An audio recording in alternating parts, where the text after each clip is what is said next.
Por que que aquela pessoa que você considera tão inteligente te surpreende com certas posturas que faz, na sua percepção, faz ela parecer burra?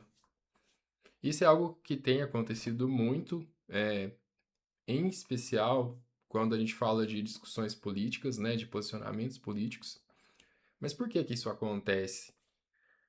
A gente está falando nesse aspecto sobre a diferença entre inteligência emocional e inteligência intelectual. Por assim dizer, eu vou usar esse termo só para separar de um ponto de vista mais prático, né? O que que é um comportamento do outro. Porque tudo acontece junto, as pessoas têm as diferentes inteligências ou uma inteligência só que representa tudo, né? Mas a gente separa e eu acho que todo mundo vai conseguir acompanhar. Eu vou trazer alguns exemplos.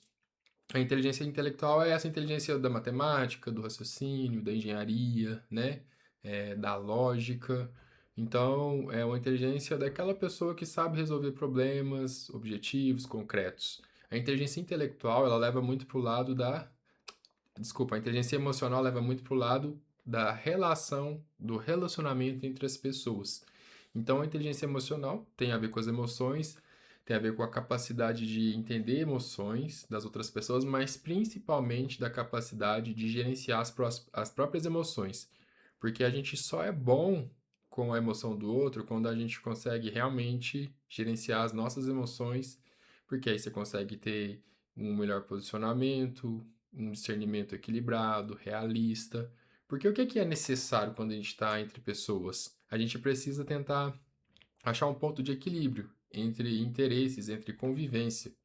E para fazer isso, a gente precisa de controlar nossas emoções. Por exemplo, a pessoa que é muito egoísta, ou a pessoa que ela tem muito medo, muito insegura, se ela não tiver uma capacidade emocional, um treino emocional, um repertório emocional, ou seja, se a inteligência emocional dela não tiver desenvolvida, ela vai ser dominada. Vai ser dominada pela insegurança, pelo medo, pela agressividade, pela reatividade. E isso se torna coisas que a gente tem culturalmente, que a gente fala de nomes, é a pessoa preconceituosa, é a pessoa fanática, é a pessoa que não tem empatia, é a pessoa que muitas vezes não sabe pensar de uma forma razoável coletivamente. Então, a inteligência emocional, e hoje mais do que nunca, é um tema falado, exigido, reconhecido profissionalmente. As empresas esperam isso porque a gente trabalha em equipe. O esporte, principalmente de alta performance, espera isso porque nivelaram, né, o treino físico e agora o que importa é aquele detalhe, aquela consistência, aquela estabilidade, aquele refino que só o atleta que vai ter a inteligência emocional vai conseguir manter. Então, essa é a diferença da inteligência emocional para a intelectual e por isso, às vezes, a gente se surpreende, porque a gente tende a achar que quem tem inteligência intelectual é inteligente com tudo.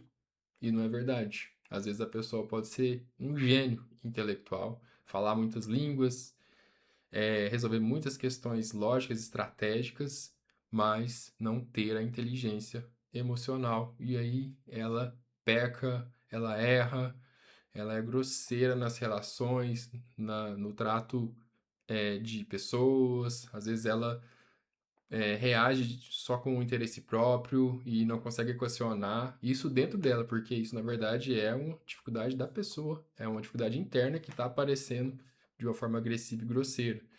E aí, por exemplo, a pessoa também pode ter só a inteligência emocional e às vezes não tem intelectual, em um sentido que às vezes ela não desenvolveu, não teve essa oportunidade na vida dela.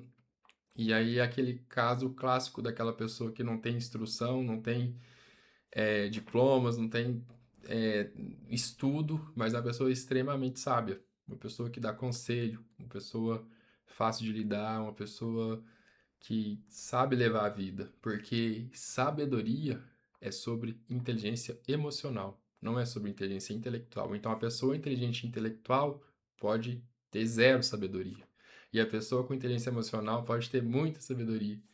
E aí, só para finalizar, acho que isso é emblemático, falando de um ícone, né, o maior de todos, possivelmente, da inteligência emocional.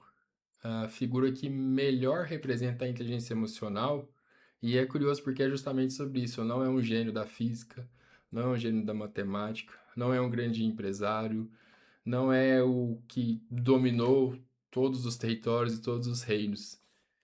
O mestre da inteligência emocional é Jesus Cristo. E aqui eu não estou falando de religião, estou falando dessa figura que representa isso, representa o máximo da inteligência emocional, a pessoa que tinha resposta para tudo, a pessoa que sabia reagir a tudo, a pessoa que era extremamente humana. E é justamente sobre isso, ela não foi lembrada por riqueza, por poder, por performance, porque isso é muitas vezes da inteligência intelectual. O ideal é a gente combinar as duas coisas, mas aqui eu estou mostrando contraste só para ficar clara essa diferença, entender que existe a diferença e que, claro, a gente tem que trabalhar as duas coisas na gente, mas que a inteligência emocional ela é imprescindível, ela é de um valor absoluto para todos nós, inclusive em relação às nossas diferenças, diferenças de sociedade, dentro da família, diferenças políticas. As diferenças podem existir desde que a inteligência emocional esteja presente, esteja mediando, cuidando dessa interação, desse diálogo. Se você tiver alguma dúvida, se eu deixei de falar alguma coisa, algum comentário que representa você, que está acontecendo, manda pelo comentário, manda pelo formulário, e a gente vai conversando.